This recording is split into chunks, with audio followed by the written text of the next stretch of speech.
आमदार तानाजी सावंत आपल्यासोबत आपण थेट बातचीत करणार आहोत। इतकं मोठं मॅन्डेट मिळालं पण विरोधक या ठिकाणी पोहोचले, त्यांनी काल शपथ घेतली नाही, आज शपथ घेणार असं म्हणतात। बॅलेटवरती निवडणुका घ्या असं म्हणतात। शरद पवार मार्केटवाडीला जातात। या सगळ्या घटनाक्रमाकडे कसं पाहता? ह्या घटनाक्रमाकडे मी एकाच दृष्टीने बघतो की डॉक्टर बाबासाहेब आंबेडकरांनी जी घटना लिहिलेली आहे त्या घटनेचा आदर केला पाहिजे।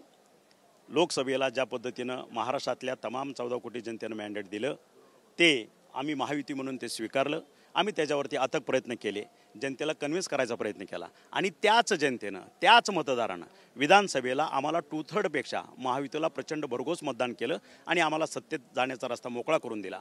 मला वाटतं जे मवियामधले नेते आहेत खरं तर त्यांनी आत्मचिंतन करणं गरजेचं आहे की लोकसभेपासून आतापर्यंत आपल्या चुका काय झाल्या, कुठल्या पद्धतीनं आपण गेलो, कुठला चुकीचा नेरेटिव्ह सेट झाला होता हे जनतेला सुद्धा कळलं की आपण लोकसभेला जी चूक केलेली आहे ती आता विधानसभेला करायची नाही आणि त्याचा हा मॅन्डेट आहे। त्याच्यामुळं मार्केटवाडीला काय चाललं, आणखी ह्यांनी शपथ काल घेतले का नाही हा त्यांचा प्रश्न आहे। खरं तर घटनेला मानणं किंवा न मानणं हा प्रश्न तुम्ही त्यांना विचारला पाहिजे। घटनेच्या अधीन राहून लोकांनी आम्हाला मतदान केलेलं आहे आणि आम्ही आता सत्तेत बसलेलो आहोत। नक्कीच 12 तारखेला आता शपथविधी असं बोललं जातंय आणि जुन्या चेहऱ्यांना डावलून काही नवीन चेहऱ्यांना संधी देणार अशी सुद्धा माहिती मिळते। अजूनही हा शपथविधी झालेला नाहीये, विस्तार झालेला नाहीये। घोडा नेमकं कुठे अडतंय आणि तुमचं देखील नाव चर्चेमध्ये आहे, आत्मविश्वास आहे यावेळी सुद्धा संधी मिळेल आणि मंत्रिपदाची माळ गळ्यात पडेल असं काही आहे?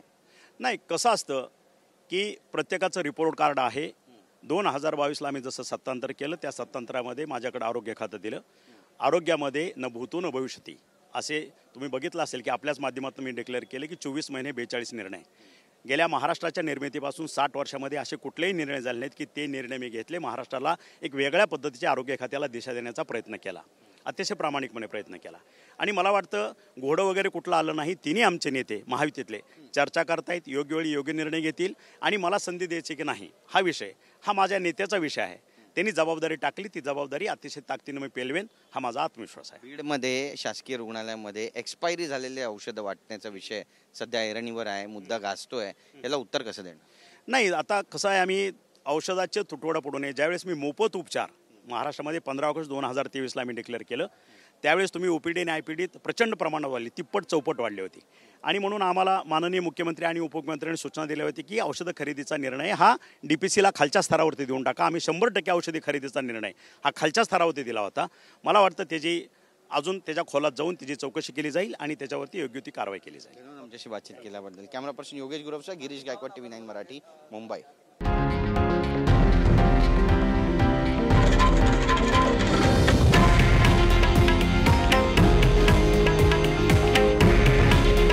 हे आहे देशातील नंबर 1 न्यूज नेटवर्क आणि आपण पाहत आहात TV9 मराठी। काळजी तुमची, हित महाराष्ट्राचं।